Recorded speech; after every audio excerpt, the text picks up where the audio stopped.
जोश नहीं आ रहा है और आपने कहा था कि कोई जिहादी आतंकवादी नहीं बचेगा, बुलडोजर चलेगा। जिस प्रकार से क्रिमिनल सिंडिकेट बनाकर छत्तीसगढ़ के खजाने को लूटा, तानाशाही की, वो छत्तीसगढ़ के तासीर के विपरीत थी। छत्तीसगढ़ में कोई अपराधी सिर उठाने की कोशिश करेगा तो निश्चित रूप से बुलडोजर तो चलेगा ही। ये सीधे साधे भोले भाले लोगों का प्रदेश है। इस प्रदेश में कानून किसी को हाथ में लेने नहीं दिया जाएगा। अभी बघेल जी अंदर नहीं गए, बाहर ही हैं। देखिए, जिनके खिलाफ भी सबूत मिलेगा, कोई बचेगा नहीं, चाहे कोई कितना बड़ा भी आदमी हो। कानून के आगे कोई बड़ा नहीं होता। तो जल्दी ही चक्की पीसिंग दिखेगा। अनिश्चित रूप से जो भी भ्रष्टाचारी है, कोई छोड़ा नहीं जा रहा है, सबके सब जा रहे हैं अपने बड़े घर में। एक लैंड जिहाद का बड़ा मसला है, जिसमें मज़ारे कुतुर मुतुर की तरह खड़ी हो जाती है, कोई लटा दिया जाता है, हालांकि उसमें कोई होता ही नहीं है।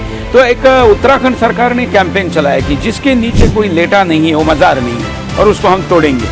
निश्चित रूप से बुलडोजर चलेगा। सरकारी जमीन पर इस तरह के काम बिल्कुल भी बर्दाश्त नहीं होंगे। नमस्कार, मैं हूं सुरेश चौहान की, और चलते चलते मैं आपके साथ आज एक ऐसे व्यक्तित्व को हम ला रहे हैं जिन्होंने अपने तेवर से ऐसे कार्यकर्ताओं में दम भर दिया था जहां पर ऐसा लग रहा था कि कार्यकर्ता निष्क्रिय हुआ है, और उसने सत्ता को उखाड़ फेंका और अभी उस राज्य के उप मुख्यमंत्री है। हमारे साथ छत्तीसगढ़ के उप मुख्यमंत्री, फायर ब्रांड भाजपा नेता अरुण साव जी है। आपका स्वागत है जी। नमस्कार आपको, राम राम, जय जोहार, जय श्री राम। आज आपके साथ चर्चा हो रही है, और मुझे याद है जब कांग्रेस की सरकार थी और बघेल सरकार के दमन के आगे कोई बोलने के लिए तैयार नहीं था। ऐसा लग रहा था कि जोश नहीं आ रहा है, और आपने कहा था कि कोई जिहादी आतंकवादी नहीं बचेगा, बुलडोजर चलेगा। जिस प्रकार से कांग्रेस की सरकार में भूपेश बघेल के नेतृत्व में तानाशाही की सरकार चली, भ्रष्टाचार की सरकार चली, धर्मांतरण वाली सरकार चली, जनता में, और छत्तीसगढ़ तो भोले भाले सीधे साधे लोगों का प्रदेश है। लोग हैं। छत्तीसगढ़ के लोगों के भावनाओं को खेलकर जिस प्रकार से लूट बचाई, अंधेरगर्दी मचाई, जिस प्रकार से क्रिमिनल सिंडिकेट बनाकर छत्तीसगढ़ के खजाने को लूटा, तानाशाही की, वो छत्तीसगढ़ के तासीर के विपरीत थी। ये अटल बिहारी वाजपेयी जी का बनाया हुआ छत्तीसगढ़ जिस दिशा में भूपेश बघेल लेकर जा रहे थे, छत्तीसगढ़ को बचाने की लड़ाई थी। वो छत्तीसगढ़ की अस्मिता को बचाने की लड़ाई थी, और इसलिए हर एक छत्तीसगढ़िया बेटा को ये चाहिए था कि छत्तीसगढ़ महतारी की रक्षा के लिए जी जान लगा दे। तो वो अवसर मुझे मिला था, पार्टी ने दिया था, प्रदेश अध्यक्ष बनाकर उसका पूरी ताकत लगाकर काम किया, और जनता ने आशीर्वाद दिया, और ऐतिहासिक आशीर्वाद दिया। वो टर्निंग पॉइंट था। मतलब वो जो आपका स्टेटमेंट था वो टर्निंग पॉइंट था। मतलब हम तीन दृष्टिकोण से उसका अगर विश्लेषण करें तो सोशल मीडिया पर उससे ज्यादा कोई वीडियो वायरल नहीं हुआ, और उस सुदर्शन पर ही आपका स्टेटमेंट था। दूसरा ये था कि बाकी मीडिया को उसको कैरी करना पड़ा, और तीसरा कार्यकर्ताओं को लगा कि हाँ, अब पार्टी सही दिशा में जा रही है। निश्चित रूप से जो मनोबल जैसी परिस्थितियां बनी थी, उन परिस्थितियों में कार्यकर्ताओं में जोश भरना, छत्तीसगढ़ की जनता में भरोसा दिलाना कि हाँ, कोई तो है जो हमारे लिए लड़ेगा, अन्याय अत्याचार के खिलाफ लड़ेगा, तानाशाही के खिलाफ लड़ने वाला है, ये भरोसा लोगों को दिलाना चाहिए था। और राज्य में सरकार बनने के बाद वो कर भी दिखाया है। जहां पर भी अन्याय अत्याचार हुआ, जहां पर अपराधियों ने सर उठाया, उनका सर कुचलने का काम मुस्तैदी से हुआ है। बुलडोजर चलाने का विषय तो बुलडोजर भी चलाया है, और जहां पर भी ये विषय आएगा कि छत्तीसगढ़ में कोई अपराधी सिर उठाने की कोशिश करेगा तो निश्चित रूप से बुलडोजर तो चलेगा ही। और छत्तीसगढ़ ये सीधे साधे भोले भाले लोगों का प्रदेश है। इस प्रदेश में कानून किसी को हाथ में लेने नहीं दिया जाएगा, क्योंकि आप विचारधारा ओरिएंटेड पार्टी है। ऐसा नहीं कि दुकान खोल दिया है और फिर जो सीजनल मार्केट आता है उसके हिसाब से आपके पास स्कोप नहीं है। आपको विचारधारा पे काम करना ही होगा। इसलिए आपने कहा कि सरकार बनने के बाद उस दिशा में हो रहा है। कल मैंने कॉन्क्लेव किया जिसमें माननीय मुख्यमंत्री भी थे, आपके काफी मंत्री भी आए थे। तो हमारा पूरा जोर यही था कि आइडियोलॉजिकल कमिटमेंट क्या पूरी हो रही है। देखिए, हमने जनता से वायदा किया था कि हम छत्तीसगढ़ तो भगवान राम लला का ननिहाल है, कौशल्या माता की धरती है। हमारी सरकार बनेगी तो हमने कहा था कि हम छत्तीसगढ़ के लोगों को राम लला के दर्शन कराने ले जाएंगे और अब तक लगभग 25,000 लोगों को रामलला के दर्शन कराए हैं।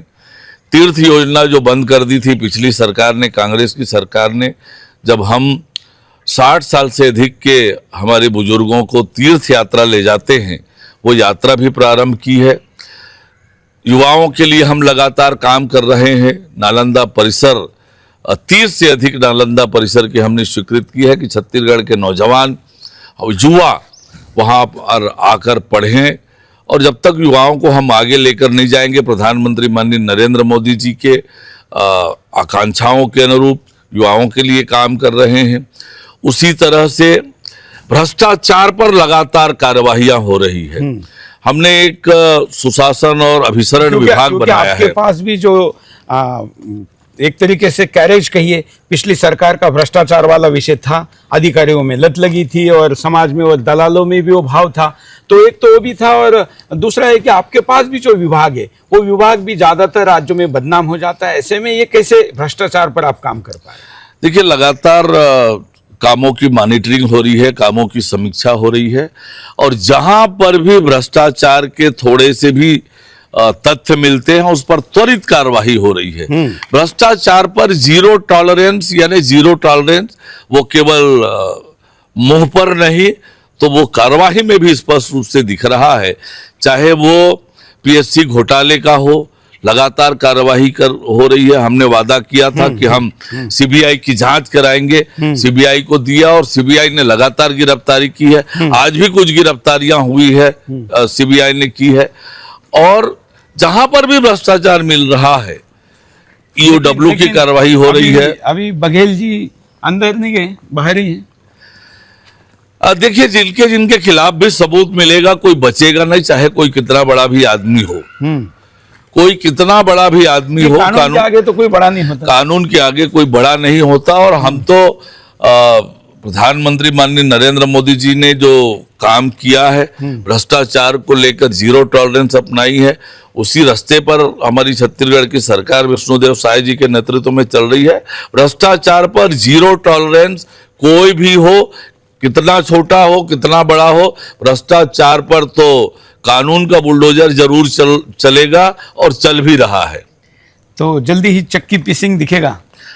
अनिश्चित रूप से जो भी भ्रष्टाचारी है, कोई छोड़ा नहीं जा रहा है, सबके सब जा रहे हैं अपने बड़े घर में। अच्छा, एक साथ साथ में वैचारिक वाले पे विषय जब आता है तो ये समझ में आता है कि गाय, गंगा, गायत्री, इस विषय पर काम की आवश्यकता है। गौ माता के विषय में बहुत संवेदनशील है, क्योंकि सारा जो राज्य है और इतने इनोसेंट लोग हैं, राम जी के भक्त है, ननिहाल है, और ऐसे में विचारधारा के अनुरूप भी गाय एक महत्व का विषय है। तो आंदोलन चल रहा है राज्य में। कल लोग हमारे कॉन्क्लेव में भी आए थे जिन्होंने कहा कि गौ माता को संरक्षित करना चाहिए। एक वृहद कार्य योजना हमारी सरकार ने बनाई है, गौधाम योजना बनाए हैं। एक विस्तृत कार्य योजना है, उसके माध्यम से गौ माता को संरक्षित करने के लिए, सुरक्षित करने के लिए एक वृहद कार्य योजना बनाए हैं और उस कार्य योजना पर तेज गति से काम हो रहा है। नगरीय निकाय मेरे पास है, नगरीय निकायों में गौ माताओं के रहने के लिए उनकी बाकी व्यवस्थाओं की चिंता हो रही है। एक वृहद कार्य योजना हमारी सरकार ने बनाई है और आने वाले समय में उसका परिणाम निश्चित रूप से दिखेगा। गौ माता हमारी श्रद्धा, आस्था का विषय है। गौ माता के प्रति जो हमारी श्रद्धा और आस्था है, जैसे कहा जाता है 33 करोड़ देवी देवताओं का वास होता है और इसलिए, और नहीं, आस्था भी एक तरह का आस्था का विषय है। आपकी आस्था भी कोई डाउट नहीं है। मुद्दा यह है कि एक्शन क्या होगा। जैसे एक राज्य में आंदोलन चल रहा है कि गौ माता को राज्य माता दर्जा दिया जाए, और आपकी ही एनडीए सरकार, महाराष्ट्र की भाजपा सरकार ने उसको ऑलरेडी यह दर्जा दिया हुआ है। तो एक ही पार्टी की दो सरकारें अलग अलग निर्णय क्यों कर सकती है? देखिए, ये समय की बात है, समय पर इस विषय पर विचार होकर निर्णय होगा। फिलहाल जिस प्रकार से परिस्थितियां निर्मित हुई है, हमने गौधाम योजना बनाई है। गौ सेवा आयोग हम गठन हमने किया है ताकि गौ माता के सेवा और संरक्षण के लिए काम हो। गौ माता हमारे जीवन का अभिन्न हिस्सा है। गौ माता के बिना हमारे तो बहुत सारे काम है जो संभव नहीं होते हैं, चाहे पूजा के काम हो, बच्चों के लिए काम हो, खेती वो का जन्म काम से हो, लेके मृत्यु तक जो भी हमारे सारे संस्कार आएंगे सारे और संस्कार सभी में गौ है। माता का है। कल और इसलिए- मुख्यमंत्री जी ने एक शब्द प्रयोग किया जब मैंने उनको टाइमलाइन की बात की, तो उन्होंने कहा कि कंसेंसस चाहिए, सर्वसहमति चाहिए। तो मैंने कहा कसाई वाले तो सहमति नहीं देंगे, तो मुख्यमंत्री जी ने कहा नहीं, उनकी अपेक्षा नहीं है, अपनों की भी सहमति होनी चाहिए। तो अपनों के बीच राय बनाने में तो आप माहिर हैं। निश्चित रूप से जैसे हमने गौधाम योजना लाई है, उस योजना को तो करेंगे ही, पर ये हर एक व्यक्ति से जुड़ा हुआ मामला है। गौ माताएं, बहुत से घरों में गौ माता रखते हैं, पर दूध निकाला और फिर सड़क पर छोड़ देते हैं। ये तो हिंदुओं का सबसे बड़ा दोष है इसमें, और कोई दो इसलिए राय इसके लिए भी जागरूकता हो लोगों में और लोग स्वयं आगे चलकर आए। इसके लिए भी योजना बनाकर काम करेंगे कि लोग बाध्य हो गौ माता को संरक्षित सुरक्षित करने के लिए। गौ माता जिसे हम माता कहते हैं और बाद में लोग उससे किसी और तरह से संबोधित करें हाँ, जब हाँ। तो वो बड़ा दर्दनाक होता है। और मैं एक इसका व्यवहारिक पक्ष भी बताता हूँ। मतलब भावनिक तो हमारे लिए माता तो माता ही है, लेकिन गौ माता रोजगार का बहुत बड़ा साधन भी बन सकती है, खास करके आपके राज्य में जहाँ पर हर व्यक्ति को शिक्षित बनाकर शिक्षा का रोजगार देना मुश्किल है। लेकिन आज देश में लाख करोड़ों लीटर प्रतिदिन दूध की, अच्छे दूध की कमी है, इसलिए उसमें मिलावट हो रही है। और अच्छा दूध पर आजकल आप नोएडा में तो 150-200 रुपए लीटर का रेट देते हैं A2 मिल्क को। तो आपके जैसे राज्य में जहाँ पर गाय को खाने के लिए भी जड़ी बूटी है, यहाँ का ब्रांड बन सकता है। दूध उत्पादन में वृद्धि हो, इसके लिए हमारी सरकार ने एक डेयरी संघ से MOU किया हुआ है। ट्राइबल एरिया में, आदिवासी अंचल में हम आदिवासी समाज को गौ पालन के लिए प्रेरित कर रहे हैं, उन्हें गौ माता उपलब्ध करा रहे हैं ताकि वो गौ पालन करके अपनी आमदनी में भी वृद्धि करे।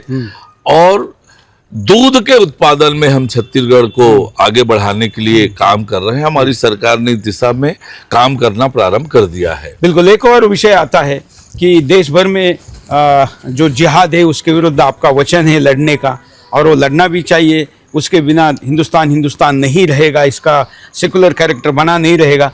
तो एक लैंड जिहाद का बड़ा मसला है जिसमें मज़ारे कुतुर मुतु की तरह खड़ी हो जाती है। कोई पत्थर रख देता है, पहले उसको चुना लगा देता है, फिर एक चौकोन हो जाता है, फिर एक कोई लटा दिया जाता है, हालांकि उसमें कोई होता ही नहीं है। तो एक उत्तराखंड सरकार ने कैंपेन चलाया कि जिसके नीचे कोई लेटा नहीं है वो मज़ार नहीं है और उसको हम तोड़ेंगे। ये तो गैर कानूनी, और इसको इस्लामी भी नहीं कहा जा सकता, और ये आंदोलन कोई मुसलमानों के विरुद्ध भी नहीं होगा, ये तो गैर कानूनी लैंड इंक्रोचमेंट के विरुद्ध होगा। देखिए, जहां पर गैर कानूनी कब्जा होगा सरकारी जमीनों पर, किसी भावना को लेकर, किसी तरह किसी बात को सामने कर कर सरकारी जमीन को कब्जा करने का मामला हो, वो कोई भी हो, उस पर कड़ी कार्रवाई होगी। बुलडोजर चलेगा, निश्चित रूप से बुलडोजर चलेगा। सरकारी जमीन पर इस तरह के काम बिल्कुल भी बर्दाश्त नहीं होंगे कि आप सरकारी जमीनों पर कब्जा कर लें और बाद में उसका दुरुपयोग करें, किसी और काम के लिए करें। ये बिल्कुल भी सहनीय नहीं होगा और कार्यवाहियां होगी, मजबूत कार्यवाहियां होगी। मैं तो अंदाज लगाता हूं क्योंकि पूरे देश में ऐसा है। आपके पास जो मंत्रालय है PWD, सड़क के बीचों बीच मजारी बनी हुई है। देखिए, जहां पर भी सार्वजनिक स्थानों पर कोई ऑब्स्ट्रक्शन होगा, कोई बेजा कब्जा होगा, उस पर तो पक्की कार्यवाही होगी। एक ये सही है कि इस तरह से कुछ लोग अभियान चलाकर करते हैं, धार्मिक भावनाओं को सामने लाकर सरकारी जमीन पर कब्जा करने का, उसकी मालिक बनने का, और उसके आड़ में अनेक प्रकार के अवैध काम करते हैं। जहां पर भी ऐसा विषय संज्ञान में आएगा, निश्चित रूप से कार्यवाही होगी। इस्लाम के अनुसार तो मजार वैसे भी गैर इस्लामिक है और ब्रिज पर बना देते हैं। अब ब्रिज पे कहाँ भाई कब का है? बोले नहीं ये तो बहुत दशकों पुराना है, शतकों पुराना है। तो ब्रिज बाद में लगा, अपने बना दिया पीडब्ल्यूडी वाले ने, ऐसा हो जाता है। ये तो आजकल छत्तीसगढ़ ट्रेंड चला है देश भर में।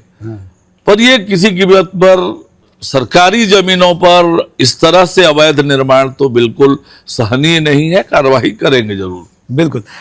आप वकील भी है और आपका अच्छा प्रोफेशन है, आप उच्च शिक्षित है, लेकिन परंपराओं को मानते हैं। मैं ये प्रश्न लास्ट में पूछने वाला था, लेकिन आपके गले में जो गमछा है इसका क्या ट्रेंड है? वास्तव में ये किसानों का गमछा है, क्योंकि अलग है। ये बाकी राज्यों में हम लोग जैसा पहनते उससे अलग है। तो बचपन में जब मैं गांव में रहता था उस समय से ये गांव का सामान्यतः सभी रूप से प्रचलित है, समान रूप से किसान और गांव के लोग इस गमछे का उपयोग करते थे। ये बहुत नरम होता है। हाँ। और इसका बहुत प्रकार से उपयोग होता है। किसान इसी गमछे को पहनकर नहा लेता था, फिर रुमाल भी है, टॉवेल भी है, और बाजार गए तो इसी से सामान बांधकर, सब्जी बांधकर भी ले आते थे। नहीं, ये बात अच्छी है कि आप सूट बूट पे भी इसको पहन रहे, तो ये इसके लिए मेरी विशेष उस पर ध्यान गया। और देखिए, सत्ता में जाने के बाद, बड़े पदों पे जाने के बाद लोग परंपराएं भूल जाते हैं। आप वो नहीं भूली है, इसके लिए भी आपका धन्यवाद है इस बात के लिए। मैं गांव का एक सामान्य परिवार से हूं और उस जीवन को कभी मैं भूल नहीं सकता हूं। और मैं एक छोटा कार्यकर्ता हूं। हो सकता है जिम्मेदारी बड़ी हो सकता है ओहदे में बड़ा हूं, लेकिन मैं एक छोटा कार्यकर्ता हूं, इसको कभी भूलता नहीं हूं। मैं एक सामान्य परिवार से हूं, सामान्य व्यक्ति हूं। मैं भगवान से प्रार्थना करता हूं कि मेरे उस स्वभाव में कोई परिवर्तन ना आए कि मैं बहुत छोटा हूं, छोटा कार्यकर्ता हूं। जो काम मिलता है उसमें पूरा जान लगा के काम करता हूं, पूरी ताकत लगाकर काम करता हूं। ये मेरा स्वभाव रहा है और उसी तरीके से मैं आज काम कर रहा हूं। एक आपके हृदय का विषय है, अगर वो नहीं होगा तो फिर ये इंटरव्यू अधूरा रहेगा, वो है धर्मांतरण का। आप इस विषय पर, आपका जब से आपने सामाजिक जीवन में काम चालू किया होगा तब से आप इस विषय पर काम करते हैं, बोलते हैं जी। जब दूसरी पार्टी की सरकार थी तब अपेक्षा भी कर रहे थे, अब तो आप ही की सरकार है, तो फिर ऐसे में कैसे होगा? आप देखेंगे हमारी सरकार बनने के बाद धर्मांतरण पर रोज कार्यवाहियां हो रही है। हाँ। जहां जहां पर मामला सामने आ रहा है, मौजूदा जो कानून है उस कानून के आधार पर कार्यवाही हो रही है। और हम तो इस पर थोड़े और कठोर कानून बनाने की दिशा में बढ़ रहे हैं। आने वाले थोड़े दिनों में निश्चित रूप से और कठोर कानून बनेगा। पिछली सरकार के समय सरकार के संरक्षण में धर्मांतरण हो रहा था। एसपी पत्र लिखते हैं, आयुक्त पत्र लिखते हैं, चूंकि कोई कार्यवाही नहीं हो रही थी और इसलिए खुलेआम सरकार के संरक्षण में हो रहा था। और अब लगातार कार्यवाही हो रही है, मामले निकल कर आ रहे हैं और आने वाले समय में कठोर कानून बनाएंगे। छत्तीसगढ़ के डेमोग्राफी को चेंज करने का जो षड्यंत्र करने वाले लोग हैं, उनके मंसूबे कभी कामयाब नहीं होने देंगे, किसी कीमत पे नहीं होने देंगे। छत्तीसगढ़ के भोले भाले लोगों का शोषण और इस प्रकार से कार्यवाही किसी कीमत पर करने नहीं देंगे। ये अटल जी का बनाया हुआ खूबसूरत राज्य है, इसकी खूबसूरती पर किसी की नजर लगे, ऐसी नजर को तो निश्चित रूप से बंद करके रखेंगे। तो अरुण साहू जी वचन दे रहे हैं कि छत्तीसगढ़ का धर्मांतरण रोकथाम कानून हिंदुस्तान का सबसे कठोर कानून होगा। निश्चित रूप से बहुत मजबूत और कठोर कानून लेकर आएंगे कि हमारे, जैसे मैंने बताया कि ये छत्तीसगढ़ की विशेषता है। सीधे साधे भोले भाले लोग, उनको कोई प्रलोभन देकर, लालच देकर, छद्म वेश धारण करके कोई छत्तीसगढ़ की डेमोग्राफी को बदलने का षड्यंत्र रचेगा, कठोर कार्यवाही होगी, मजबूत कार्यवाही होगी और ऐसी सबक सिखाएंगे कि दोबारा कोई हिम्मत ना कर सके। आपने एक विषय अभी डेमोग्राफी का लिया, हम पिछले 23 वर्षों से इस विषय पर काम कर रहे हो। मैंने 70 दिन 20,000 किलोमीटर की कन्याकुमारी, कश्मीर से कन्याकुमारी और फिर दिल्ली तक की यात्रा करके इस विषय पर काम किया और अभी प्रधानमंत्री जी ने लाल किले से भी इस विषय पर बोला है और प्रत्यक्ष काम भी किया है आपके राज्य का, क्योंकि छोटे राज्य की डेमोग्राफी बदलकर यहाँ चेंज करना बहुत आसान होता है। तो घुसपैठ एक बड़ा मुद्दा है और आज कोई सरकार किसी भी दल की हो, कोई नेता ये नहीं कह सकता कि हमारे किसी जिले में तहसील में कोई घुसपैठ नहीं है, सब जगह है, क्योंकि ये महामारी की तरफ फैली है। तो घुसपैठ भी एक बड़ा मुद्दा है।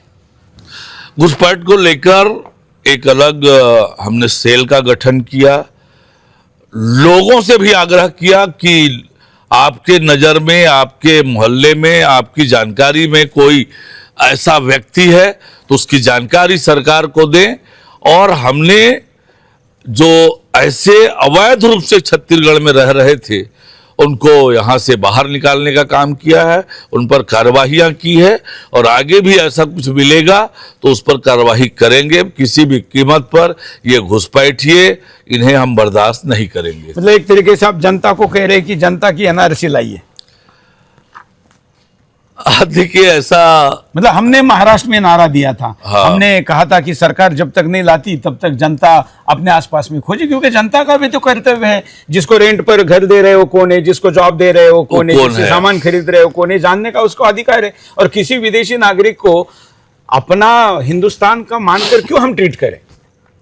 बिल्कुल नहीं। जो अवैध रूप से रह रहे हैं, घुसपैठिए हैं, किस नीयत से आए हैं, क्यों आए हैं, वो छत्तीसगढ़िया लोगों के हितों पर कुठाराघात ऐसे लोगों के कारण होता है।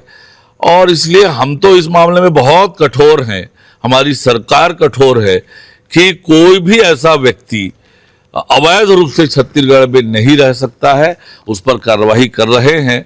और जनता को भी पता चलता है, वो भी बताए तो उन पर भी जांच करके कार्रवाई करेंगे।